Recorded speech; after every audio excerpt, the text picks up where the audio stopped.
चलिए, जो next question है वो है हमारा कि if A is a symmetric matrix then prove that first A plus A का complement is symmetric matrix and A minus complement of A is skew symmetric matrix.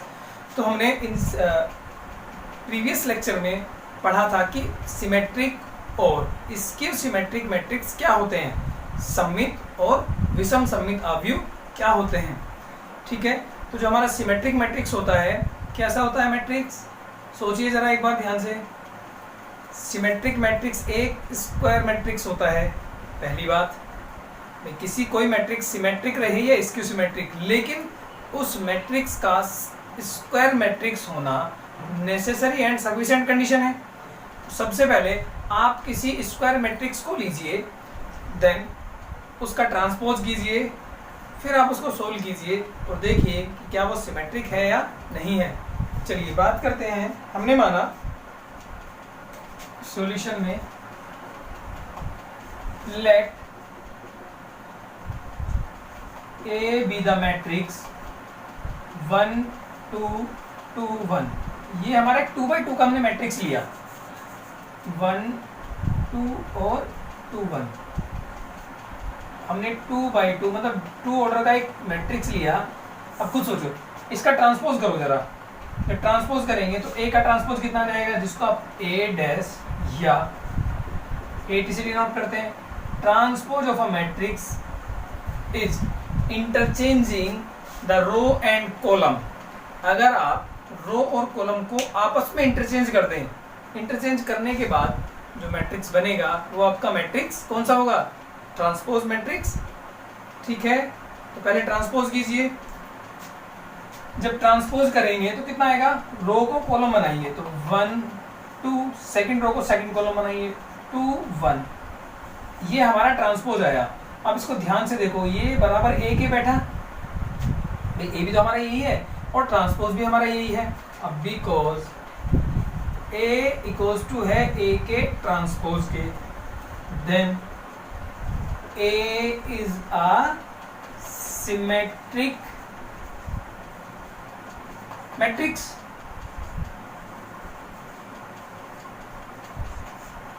भाई जब A का ट्रांसपोज A के ही बराबर आ गया तो सिमेट्रिक मैट्रिक्स हो गया। अब क्वेश्चन में क्या कहा कि आप A को और उसके ट्रांसपोज को ऐड करो और बताइए कि ये भी एक सिमेट्रिक मैट्रिक्स होगा। तो देन फर्स्ट जो इसका फर्स्ट पार्ट है, फर्स्ट पार्ट में क्या कहा उसने कहा है a प्लस ए डैश मतलब ट्रांसपोज ऑफ a। तो ऐड कीजिए जरा 1 2 2 1 और ट्रांसपोज कितना है इसका 1 2 2 1। ऐड करना हम प्रीवियस वीडियो में सिखा चुके हैं आपको। अगर किसी ने नहीं देखे तो पिछली वाली वीडियो को जाके देखिए, जहां पर हमने एडिशन ऑफ मैट्रिक्स पढ़ा था। वहाँ से आपको और भी कॉन्सेप्ट समझ में आएगा। तो फर्स्ट एलिमेंट को नेक्स्ट मैट्रिक्स के फर्स्ट एलिमेंट से मतलब कोरस्पॉन्डिंग एलिमेंट से ऐड करके लिखना है आपको। तो 1 और 1 आपका 2 2 का एडिशन किससे होगा, नेक्स्ट वाले एलिमेंट से। भाई a11 ये दूसरे वाले एलिमेंट का a11, ये a12 ये नेक्स्ट वाले उसका a12 मैट्रिक्स का। तो 2 और 2 आपका हो गया 4, 2 और 2 आपका 4, 1 और 1। भाई इस वाले 2 का एडिशन किससे करना है, इससे, और इस वाले 1 का किससे करना है, इस वाले 1 से। तो 1 और 1 आपका 2। ये क्या है आपका, ये है आपका a प्लस ए का डैश। ठीक है, यहाँ तक बात समझ में। अब इसको चेक कीजिए, इसका ये पूछा, ये कह रहा है कि इसको बताइए सिमेट्रिक है। सिमेट्रिक मतलब अगर मैं इसको रो को कॉलम में और कॉलम को रो में चेंज करूं, वापस अगर यही बन गया तो आप कह देंगे कि ये भी एक सिमेट्रिक मैट्रिक्स है। चलिए, तो इसका ट्रांसपोज निकालिए। Now transpose of a plus A का ट्रांसपोज ट्रांसपोज करना है तो क्या करना है, रो और कॉलम को आपस में इंटरचेंज करना है। तो 2 4 फर्स्ट रो को फर्स्ट कॉलम बनाइए, 2 4 और सेकंड रो को 4 2 को सेकंड कॉलम, हो जाएगा 4 और 2। ठीक है, वापस क्या बन गया आपका, तो ये जो आपका ट्रांसपोज था a प्लस ए के ट्रांसपोज का ट्रांसपोज, ये वापस क्या बन गया आपका a प्लस ए का ट्रांसपोज। और जब ये दोनों बराबर हैं, इसका मतलब आप कह सकते हैं then we can say that A plus transpose of A is a symmetric matrix. आगे बात समझ में? तो सिमेट्रिक मैट्रिक्स क्या होता है हमारा? अगर हम किसी मैट्रिक्स के रो और कॉलम को इंटरचेंज करें और इंटरचेंज करने के बाद वापस वही मैट्रिक्स बन जाए, तो ऐसे मैट्रिक्स को हम सिमेट्रिक मैट्रिक्स कहते हैं। जो सेकंड पार्ट है वो कह रहा है कि अब ए में से ए ट्रांसपोज को सब्ट्रैक्ट कीजिए, तो ए माइनस ए का ट्रांसपोज बराबर ए कितना है आपका 1 2 2 1। सब्ट्रैक्ट कौन करना है इसको? आपको सब्ट्रैक्ट करना है ए के ट्रांसपोज को, तो वापस वही आपका 1 2 2 1। तो ये जो है जब आप इसके ट्रांसपोज को सब्ट्रैक्ट कर देंगे तो कितना आएगा 0 0 0। 1 में से 1 गया 0, 2 में से 2 गया 0, 2 में से 2 जाएगा 0 और 1 में से 1 जाएगा आपका 0। ठीक है, आगे बात समझ में? अब ये बन गया a माइनस ए का ट्रांसपोज। अब ये जो मैट्रिक्स बना ये 0 0 बन गया। अब इसका आप माइनस भी कॉमन कर लेंगे तो भी फर्क नहीं पड़ेगा, क्योंकि भी माइनस अगर आपने कॉमन कर लिया